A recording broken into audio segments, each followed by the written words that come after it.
And it's crazy because that was just crazy right there. That's We're about live though. as aggressive as people have been. I think you just kind of caught the most adverse reaction we got.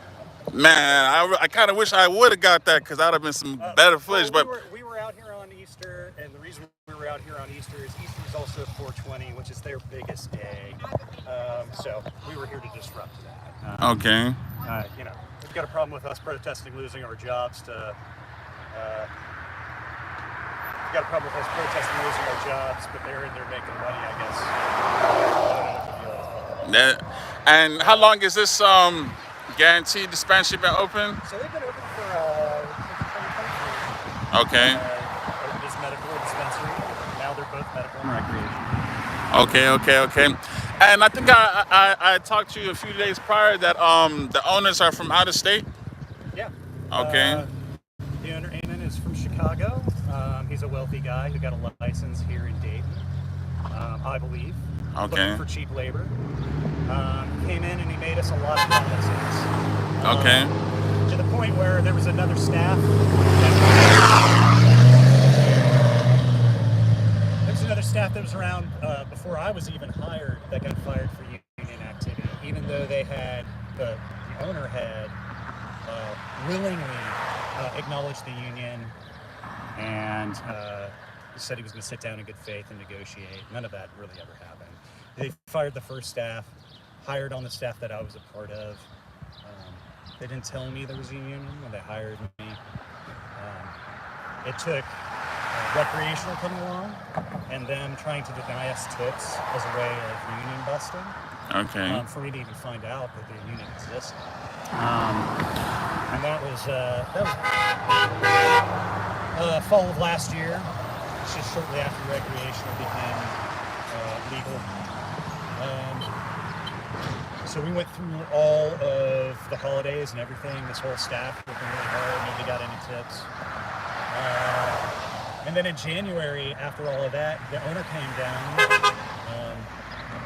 told me and several other workers individually, one at a time, in a room with him and two other associates, offered us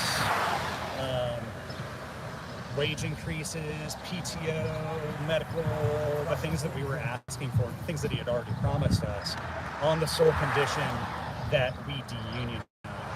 And when I asked him why he couldn't just do those things, because we would need to unionize if he just do the things he told us he was going to do, he said, no, I spent too much money fighting the union. I couldn't possibly. He said, I spent $600,000 fighting the union. Now, there were 12 employees on the roster that took. So if you do the math, that's 50 grand that he could have spent on us that he spent fighting us instead. He came down and asked us to take him at his word. Which was also illegal. It was illegal to come down and offer us all that and try and put pressure on us, which is what it was. That was the day that I became actually pro-union. I wasn't even sure we needed it till then. So after that, I was pretty vocal about how I felt like we were being treated, and I talked about it. I was a professional, pride myself on that. And then one day, it was my day off, I got an email saying that I was fired. Didn't give me cause, banned me from the store. Found out later that I was one of 3 union members who that happened to that day. So we're out here protesting not just for us, but also for the previous staff that we fired. They have filed grievances with the labor board. As of I just myself finished getting my affidavit to the labor board. The union is helping us pursue our rights legally and here in front of the store. okay.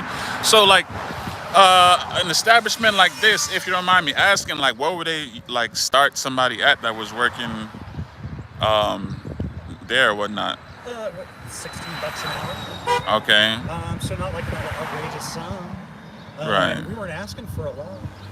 I'm not sure exactly what was on the table, but it was pretty low level, just quality of life raises and things like that.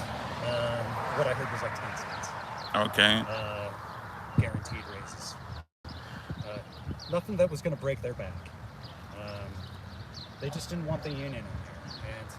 And what ended up happening, for me personally, is they put me right in the middle of it, with no way to do anything or do my job or be a responsible person without getting caught up in the middle of it. And then they fired me.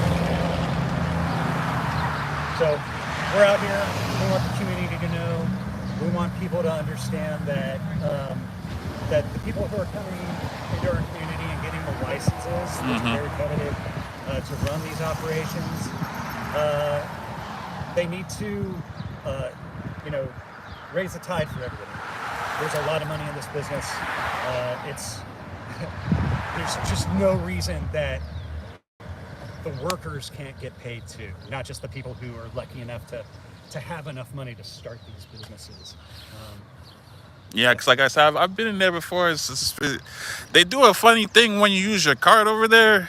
Well, Like, that's pretty common. That's pretty yeah. common in the business, and that just has to do with the way that they're federally regulated. Okay. It's because of the way that cannabis is regulated. Okay. And that's part of being a cannabis worker too. Is that the reason that we're cash is that banks don't want to handle our cash. They're afraid that the federal government is going to come in and penalize them. And for that reason, cannabis workers often find themselves losing their bank accounts, having credit cards closed, when banks and financial institutions find out that we work here. Really? Absolutely. What? The fact is, there's some banks and financial institutions that have started opening accounts just for cannabis workers.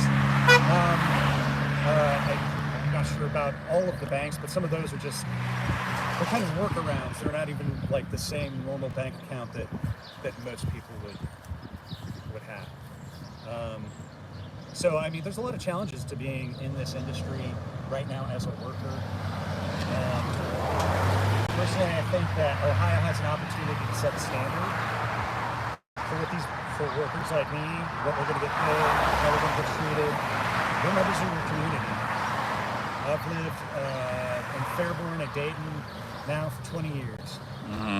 Originally from Ohio or no? Well, I'm an Air Force brat. Okay.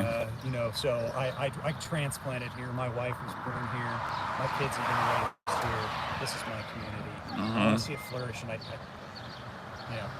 we're out here again because if you come to this community, you have to take care of the people who are helping you build your businesses. What do you also feel is like the benefit of like people? Because I've lived in the city like Chicago, that's pretty expensive. What do you feel is the benefit of people like that coming to cities like this and buying land and Look, we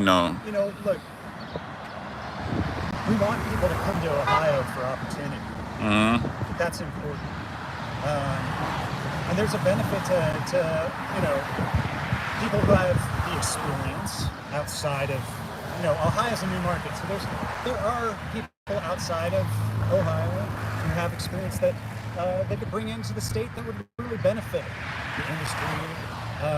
But again, that has to come with a certain amount of responsibility and acknowledgement of the community too. Okay. So, because I would assume that most of them are just, which is not bad, like people being capitalist or whatever. But like, Sure. you feel like there's no bad side effects from that. Well, I think that there's definitely been bad side effects from this situation. I know that it's affected me personally.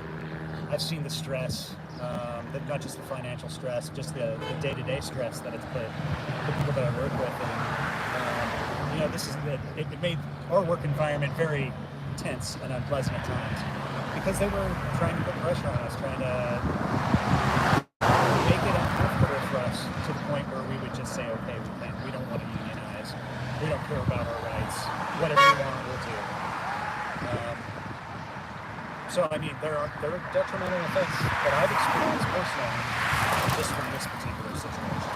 That's what I've experienced. Nice. Yeah, I like that. I'll be wrapping up. I don't know if they wanted to talk, but